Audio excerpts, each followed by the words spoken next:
going back to the technical, we're killing the technical categories here. Makeup and hairstyling, Travis. This is an interesting category here. A Different Man, Emilia Perez, Nosferatu, The Substance, and Wicked. Those are your nominees for makeup and hairstyling. I loved, obviously, I mean, how can you go wrong with the green on Cynthia Erivo? She looked like she was actually green in Wicked. Yeah. Nosferatu, dude, Bill Skarsgård, maybe he's just like Clayface or something. Like maybe Right. maybe it's not fair. Maybe he actually does this. Maybe he just Built different. He's built different, literally.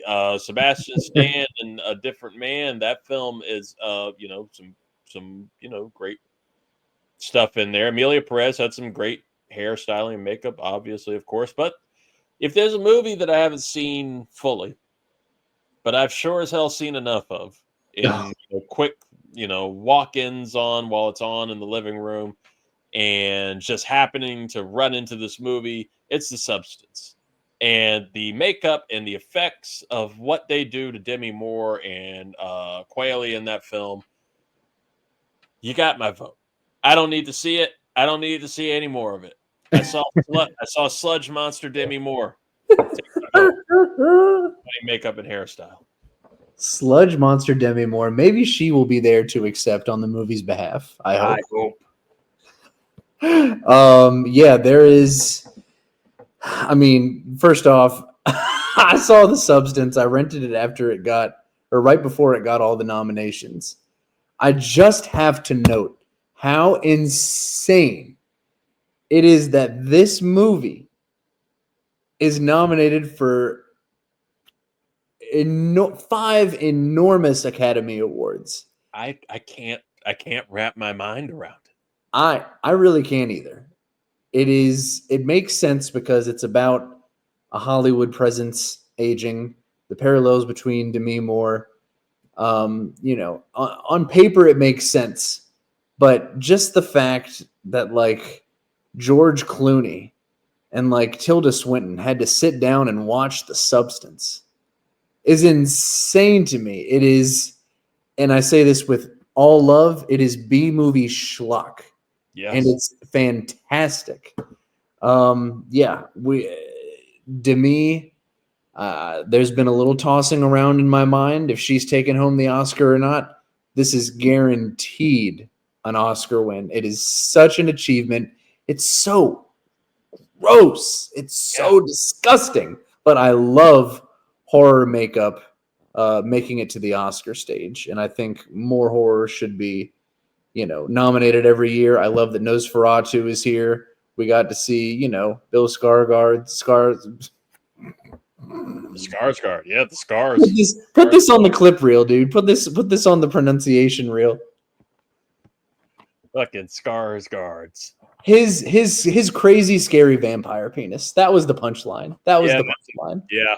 Mm-hmm.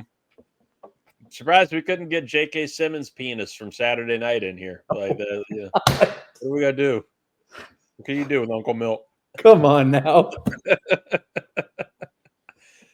Well, yes, I am. That's a big one here, and you bring up Nosferatu, and I'm glad Nosferatu got a lot of love. I'm glad I didn't know because it's Robert Eggers, and I didn't know if the Oscars were going to embrace horror for him. They did not fully, but we still got some good nominations here, including in costume design, where Nosferatu is nominated alongside A Complete Unknown, Conclave, Gladiator 2, and Wicked. Complete Unknown, it nails the Bob Dylan 60s look. What do you want? I don't know. We get that at festivals every now. What do you want? Conclave knocks, nails the papacy, nails the Cardinals look. You start to impress me a little more with Gladiator 2. I'm a sucker for old Roman gear and shit. But Nosferatu and whatever the hell Skarsgård was wearing with that, incredible. But the costumes of Wicked, man, that's what captures my eye here. I don't think they'll be able to turn it down. I don't think Wicked's going to win a lot at all here in this year's Oscars, but I think Mhm. this will be one of the categories it manages to do just for costumes that are highly memorable and obviously take homage and inspiration from the Broadway show, but turn it up to another level to make it work on a total cinematic, uh, degree. Yep. Not much more to say there, except again, you could stop after No One Mourns the Wicked. That dress that Ariana Grande comes in, her bubble dress, it is just gorgeous. A lot of people knocked the kind of the color and the look of Wicked. I didn't have a problem with it, and I thought the costumes were spectacular. Definitely Oscar caliber. 100%. Another category that it's nominated in, production design, where Wicked is nominated alongside The Brutalist, Conclave, Dune Part 2, and Nosferatu. Where are you thinking here? Yeah, like you said, I don't think. Hey, in the Travis Byram Awards, Wicked's taken a lot, but in the Academy Awards, I think it's picking up two to three things. I think this again will be one of them. It takes a lot of ingenuity to create an Oz that we are both familiar with, but you're putting your own spin on it. You're expanding from a stage show. And I think they nailed it. I loved the look of Oz, the look of Shiz. Yeah, I think this is another easy win for the Wicked team. Yeah, I fully agree with you on this. I think this will be the other award that it picks up. Just a beautiful looking set to put all that. You're talking just for people that don't know what production design that is bringing the look of a film to life with the sets, with everything that's around. You see it with Munchkin Land, you see it with Shiz, of course, and this is just it brings a film to life and not on the same insane budget that we'll see on like some of these huge superhero films where it looks fake in these things. Captain America Brave New World looked fake as shit in a lot of scenes with cherry blossoms and shit. This I felt like I was in Oz. So give me production design for Wicked. um we'll go into I want to go into cinematography from there. And could you tell the people a little bit what cinematography is, Travis? What is this category? Yeah, man. Cinematography is just it is celebrating the camera. It is the film's movements. It is how it looks. It is, it is how we see the picture, how they choose. I was really baffled that Nickel Boy's cinematography, which is extremely innovative, using POV shots, alternating POV shots from its characters, don't know how that possibly missed a nomination. But yeah, this is honestly this is one of my favorite categories. I Um, Yeah, you know, I love this category. I love visuals. Like that is something that will capture me in a film. Sometimes if it's so damn good, I will lose where I am for a yeah, second and just kind of get stuck on it. Um, I was kind of a little bit shocked that some film, like you said, Nickel Boys, Conclave, I thought could have been a decent nominee here as well. yeah. Some of these incredible shots. I think of the rain scene with the Cardinals returning, the Cardinals and the Nuns returning.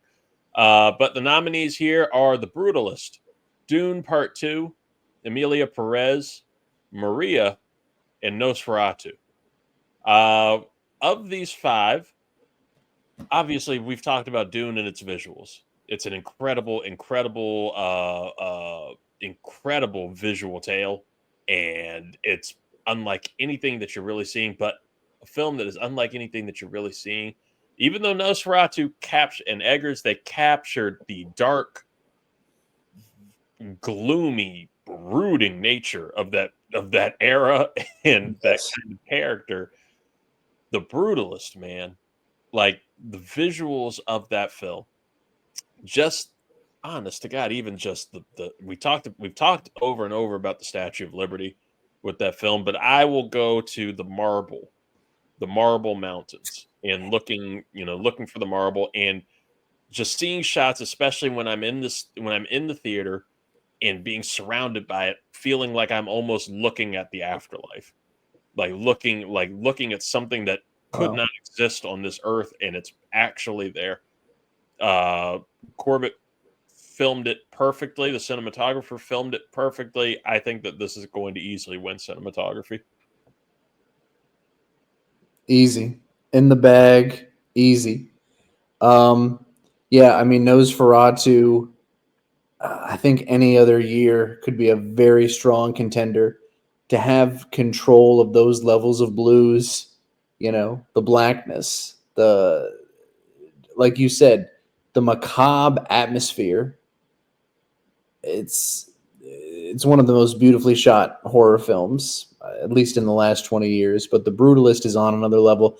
The scene that I always think about when I think about its cinematography is when Laszlo is dancing with his cousin and his cousin's wife, Yes. and it's such a textured film because it was shot on actual film, and it just looks like an old home movie from an immigrant family. It just feels so authentic, so warm. They got the orange hues. Yeah, I would be not only shocked but disappointed if this didn't win. 100%. 100%. Editing. This is the last of the big technical categories here. And editing is, for those uninitiated, it's the cutting of the film. There's a lot of shit that goes into every different shot. Everything that you see in a movie, you have multiple shots of it, you have multiple timings of it. And this is the painstaking process of cutting that all together, making it into a seamless product. We do that here at the 323. Awesome Con is coming. That means it's a lot of camera angles that I'm not always used to. And my Lord, it's a process. So good for these editors here. And if you want a great idea of this, let's give you an MCU comparison since a lot of people come here for the geeky stuff. Captain America, the Winter Soldier, or Civil War, awesome action movies, awesome Captain America movies. The fight scenes in them, you could count probably 18 different cuts where you're just seeing 18 different shots. Punch takes 5 different shots to get down. I saw Taken, one of the Taken movies. It saw literally counted 16 cuts of Liam Neeson climbing over a fence like that. Yes, yes. You compare that to something like Wild. Shang-Chi or Mission Impossible, where the action scenes, Top Gun, where it is just clear cut, boom, seamless. You couldn't even tell that something happened there. Birdman, where it's filmed to look like a single shot of a film, even though it's not. You're getting plenty of little cuts and little edits here and there. That's what you're looking for with editing. And this year's nominees, Travis, are Anora, The Brutalist, Conclave, Emilia Perez, and Wicked. Now, for me personally, I'm looking at a film where the editing is so seamless, the cutting is so good that I forget I'm watching a movie, right? I forget I'm watching a movie. I'm not getting bored. I'm just here. I'm following it nonstop. I'm locked in completely. And The Brutalist did a great job with that as a 3.5 hour epic film that did not feel like 3.5 hours. Wicked did the same thing for a film of its long length, but Conclave was the film that had me locked in from start to finish. I couldn't even tell you it was a movie. I could have been watching the news. I could have been watching something happening in front of my face. So seamlessly put together. I loved it. I'm giving editing to Conclave. And this is also a category that a lot of times you see. It's not a direct correlation to Best Picture, but It doesn't hurt. it doesn't hurt. It doesn't hurt to win editing on here. And I feel like Conclave is a big contender. Might not be the winner here, but a big contender for it. I could see it getting editing. Yeah, man, this is finally at last where we are going to differ on a big category. Ooh. I think Sean Baker, who has been one of my favorite filmmakers for years, the director of Anora, I think he's winning 3 awards on Sunday night, and the first one is going to be for best editing. I agree with you. I think editing, to me, this is more of a political move than. I'll tell you the truth. I liked Anora a lot. I think it easily could have been cut by about 20 minutes to half an hour. It is not my choice to win best editing, But I think Baker, the auteur, is going to be rewarded since he directs, writes, produces, and edits his own films. I think it is a reward in the vein of Alfonso Cuarón for Roma, for how many fingers he had in all of those pies. So yeah, I am locking in with Anora. All right, there we go. Hey, man, these are the categories that we really personally love because we have put our hand into it here in the screenplay. That is the writing of these wonderful films, masterful writing, masterful dialogue, originality, adaptation. We're going to go with the adaptation route first, and that is adapted screenplay that is bringing something that's already been, either in a book form, Broadway form, who knows, memoirs, who knows, brought to life on film. And the nominees this year are Conclave, A Complete Unknown, Emilia Perez, Nickel Boys, and Sing Sing. Where are you leaning here, my screenwriting expert? Truly, after having seen all of these films, and along with what has been dominating this category all year, a truly well-deserved adapted screenplay Oscar for Conclave. Went into this thinking, Oscar bait. It's gonna be, it's gonna be Ralph Fiennes talking to a bunch of old popes, when really it has the DNA of, a Mean Girls more than anything. Election from Alexander Payne. It is some gossipy, bitchy popes backstabbing, talking shit, and gossiping about one another. It's fantastic. I've never heard a better description of a movie to sell it to people other than it being a political, religious Mean Girls. Like they are so bitchy. They are so bitchy to each other. The Italian cardinal with his vape. Oh my God! It's just chef's kit. Just everything. This and just such incredible theological and moral debates amongst a lot of these characters over how to handle these types of things and how political such a process can get. I loved the writing of Conclave. I loved the storytelling of it. I'm taking it for adapted screenplay as well. Boom. Original screenplay. Get some creativity here. We have nominees: Anora, The Brutalist, A Real Pain, September 5th, and The Substance. My goodness, that movie. Again, I have not gotten to see it, but I've heard such tremendous, tremendous praise for Anora and the story that it tells in here. I loved A Real Pain. I was a big fan of it. I'm a big fan of Jesse Eisenberg's screenplay here for it. Obviously, The Substance is a stupidly creative, original film for this tale, and I could see a lot of voters liking it for the subjects that it touches.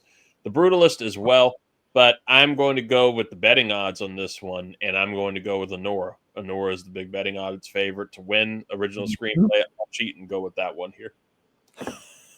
Yeah, man. If Anora underperforms, like some are saying it will, if it wins nothing else, I think this is a guaranteed screenplay win for Sean Baker. It's been a fun year with script. Screenplay at the Globes, I believe, went to Conclave. Original screenplay at the BAFTAs went to A Real Pain, which I loved. I love that Jesse at least won something. He's been watching Kieran win all year. I'm glad he won something. At the Critics' Choice was The Substance, which I don't think has a chance in hell, but I love that win. But yeah, for the Oscars, I think Sean Baker is taking home original screenplay for Anora. There we go. And we'll stick around Sean Baker. Sean Baker is also nominated and has been a big contender for Best Director. Here. He is nominated for Anora alongside Jacques Audiard for Emilia Perez, Brady Corbett for The Brutalist, Corley Fargiat for The Substance, and James Mangold for A Complete Unknown. And this was already a category that had a lot of surprises for people. And people thought it could go a lot of different ways, especially, no Villeneuve for Dune Part 2, no John M. Chu for Wicked. A lot of differences that wound up happening here, but this is the category. This is who we have. And dude, like, Sean Baker's been killing it. He's been killing it for this, and recently won the DGA, the Directors Guild of Award. I loved what Brady Corbett did with The Brutalist. I did think it was a tad long. I know it was a 3.5-hour epic. I think some things could have been shaved. I didn't get bored, but I got slowed down at different parts. I still loved what he did here, and I would not hate to see him win, but I do. If I had to, be a betting man, I'm going to take Sean Baker and Anora here. Ooh, I am going to differ. The big weekend when Anora became the front runner, where it swept the guilds, writers, directors, and PGA, that was so exciting. After the Globes showed so much love to Emilia Perez. We know what happened to that. And then The Brutalist emerged as another big front runner. It's become less and less a Best Picture contender, but I think just from the story, the 7 years of getting this movie on screen, and then you get the actual product, which is $10 million and 33 days to create this enormous epic. I hope the statistic is right, either the 5th or 6th longest movie nominated for Best Picture ever. Yeah. I would have to give it to Corbet for perseverance alone. I just wanted to add that I listened to his interview with Mark Maron on the WTF podcast the other day, and Mark asked him, "Are you excited for the Oscars?" And his response was, "I'm excited for it to be over." He said he is exhausted. I bet. It has to be an exhausting process. All of this campaigning, everything. It's just insane. I hope he wins for that. Just get something. Get something out of this. Hey, man, these are always the 3 bigs. These are the 4 bigs, starting with director. 3 bigs on here, though. And we're talking about The Brutalist. Let's go to Best Lead Actor. Leading actor here. We have the nominees, including Adrien Brody for The Brutalist, Timothée Chalamet for A Complete Unknown, Coleman Domingo, my guy, for Sing Sing, Ralph Fiennes for Conclave, and yes, it is pronounced Rafe. It's not Ralph. It's Ralph Fiennes. And Sebastian Stan for The Apprentice. I think it was great. I think he did all right. He's not as handsome. Not as handsome as me. He can't yell at Zelensky the same way that I can. Not in this way. Maybe in the 80s, he has it down. Stick to Winter Soldiering. I don't know. Man, look, this category has been flying all over the place. And we joke about Sebastian Stan and the Apprentice. I'm so happy that he got an Oscar nomination. I'm so happy that he got an Oscar nomination for this. And of course, there are some voters that'll vote for him because they hate Trump, and they know Trump hates this. And it's just a whole thing here. I don't see Stan winning, and I don't see Coleman Domingo winning for Sing Sing, even though I love him, and I'm happy to see him get continued recognition. But it's down to Adrien Brody, Chalamet, and Ralph Fiennes. I love Ralph Fiennes as an actor. I loved him in Conclave. I don't see him winning, even though he was a the way too early favorite. Yes. Like September. Sure was. Yeah. Early buzz killed it.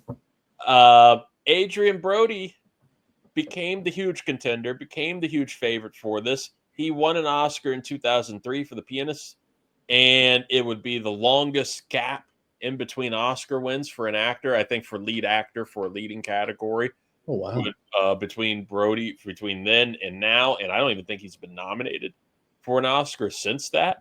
So quite a comeback. But then we had his director seeming to have, some type of betting. Maybe he had a betting slip on like Timothée Chalamet or something.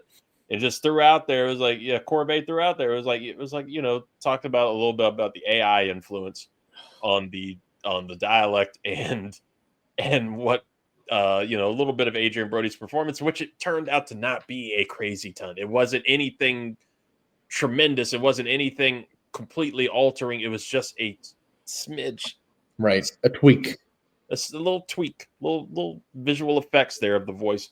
And now we have Timothée Chalamet starting to really take a stranglehold on the lead actor category for playing Bob Dylan.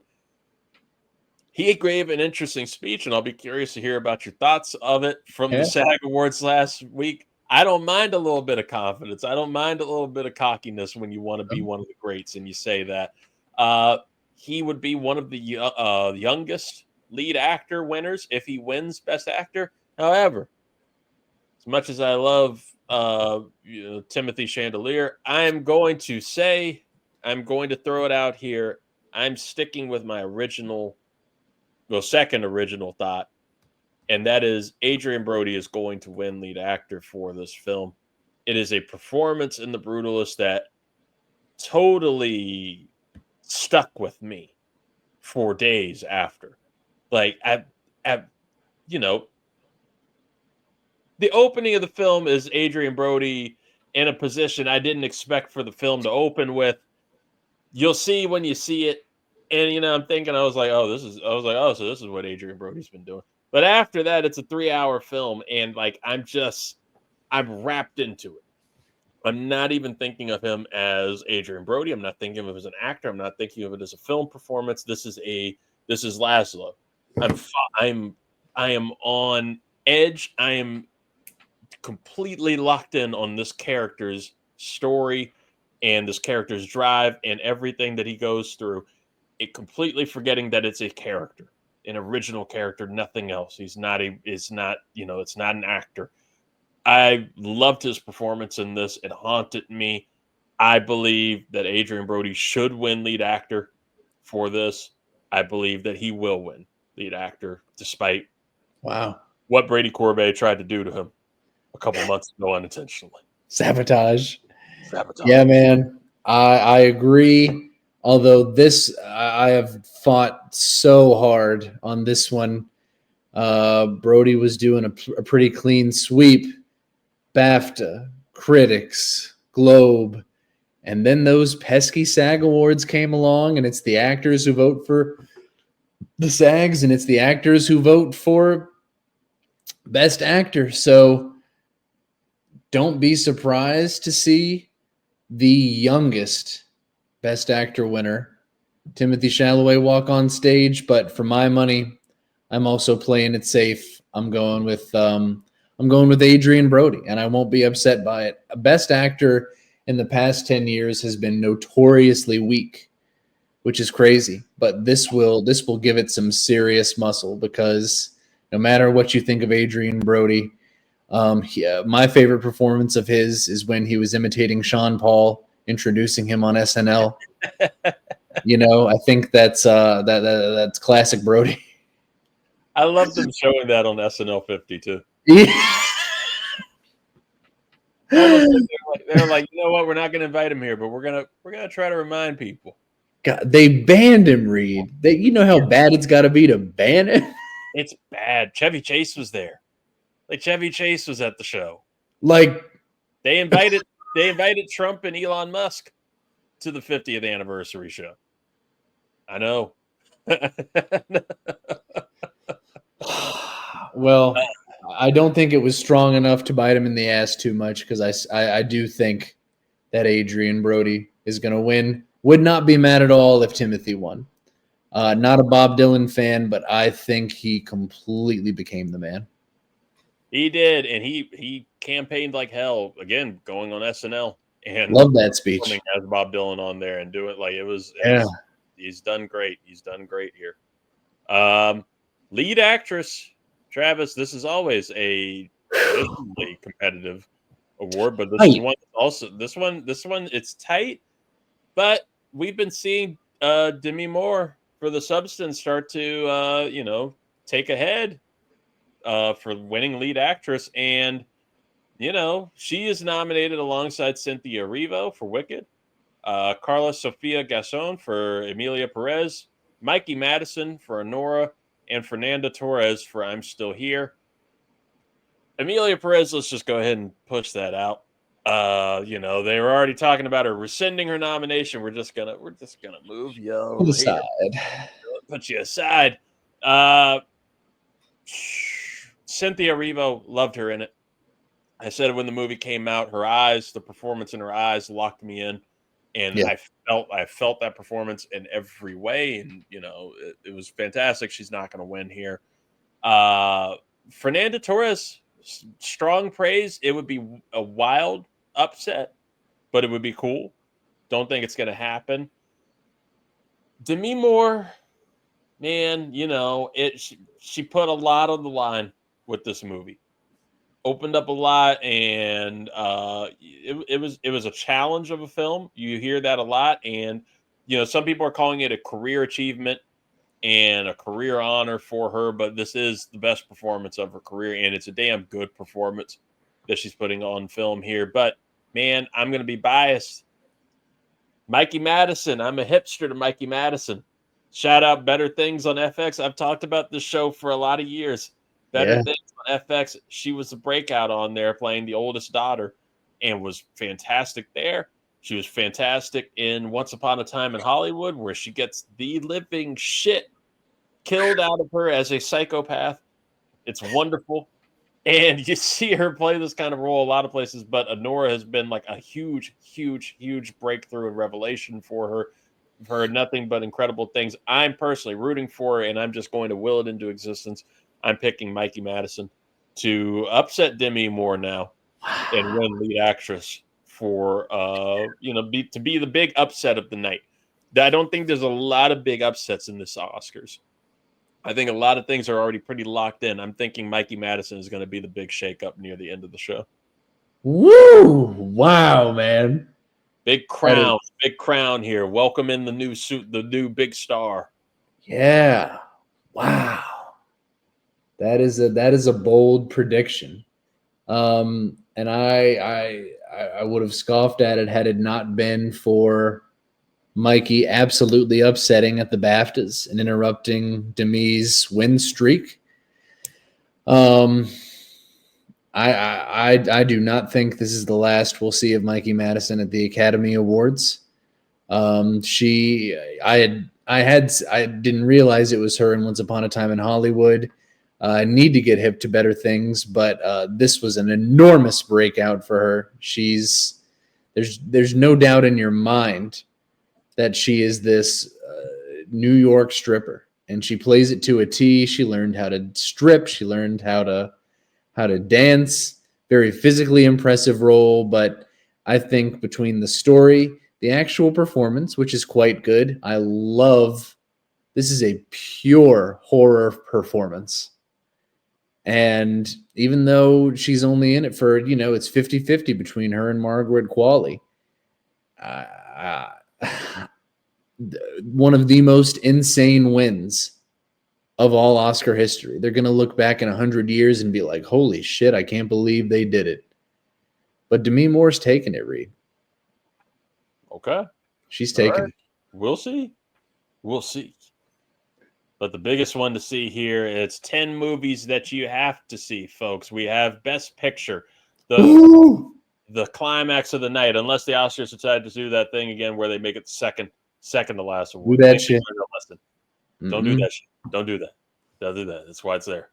The nominees are Anora, The Brutalist, A Complete Unknown, Conclave, Dune Part 2, Emilia Perez, I'm Still Here, Nickel Boys, The Substance, and Wicked. Travis, I think we're looking at 3 movies here for Best Picture. I think it's between Anora, as it's been doing so well at the guilds of late, The Brutalist, which was it was starting to catch on, and it was the huge must-see Oscar bait film, and Conclave, which was the early contender, and I think it has a little bit little bit of backing. I'm just personally biased towards it. It was one of my favorite films that I've seen this past year, but I really do think Conclave has a shot here. I don't think it's going to win. I think Anora has a strong shot. I would, if I had to bet my house on it, maybe I'd put it on Anora. Maybe I would put it on there with how things have gone with the guilds, but I'm going with what happens here a lot at the Oscars, which is that big split between director and best picture. I've awarded director to Anora and Sean Baker, giving it a lot of love here. But The Brutalist is not a movie that is forgotten. It's not anything being forgotten by the awards here, by the voters. The voters love this type of film. I'm having The Brutalist split with Anora, and The Brutalist will win Best Picture. That is according to Reid Murphy. Wow. But I am not the 323 Network's film expert. I am not our movie guy. I'm not Mr. B. That's him right there. And Travis, tell me, what is your analysis? What is your look in the Best Picture here? Wow, Reid, I would not have expected that, man. That is truly a bold pick. I respect the hell out of you for that. Let's look back at the season real briefly, okay? Golden Globes Best Picture, The Brutalist and Emilia Perez. Critics' Choice went to Anora. Whoa, where'd that come from? Literally the only award that it won. Let's go to the PGA. Anora, that whole weekend, it swept the guild. Let's go to BAFTA. Okay, of course, they're British, isn't it? So they're going to go with Conclave. Let's go to SAG. If it's Anora, it's an absolute sweep. Wait. It's my finger. Wait. Conclave takes it. Wow.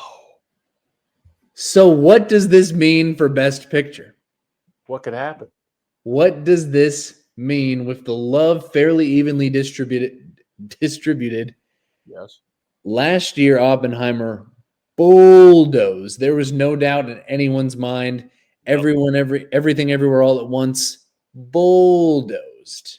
Right? Nomadland before it. It has been a while since we have gone into a race genuinely wondering what is going to win Best Picture with multiple contenders.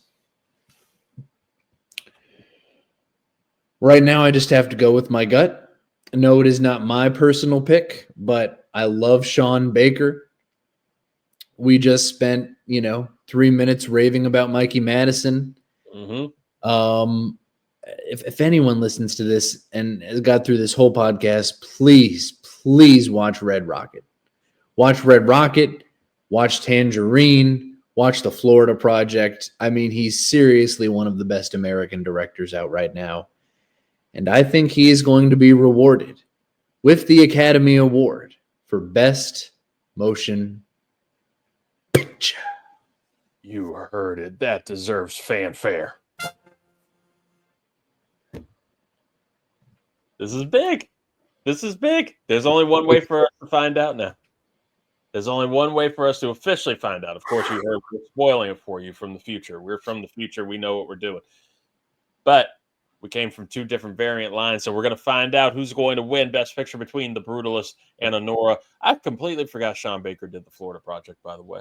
Absolutely sad but wonderful movie and one of my favorite Willem Dafoe performances. Travis, I'm so excited for this. I'm so excited for this show. I'm so excited for us to recap it and get into our personal Oscars, our personal awards. Very soon. We have our list. We're ready for you as we're going through all these films too, because there's a lot of shit that didn't get even touched in these Oscars that we're going to give some praise. But dude, I'm ready to discuss it all with you. The Oscars, Sunday night, folks, March 2nd. Go check it out. We'll go watch it with us. We will be tweeting or blue skying, doing whatever it is that we're going to be doing with it and then talking about it at a later date.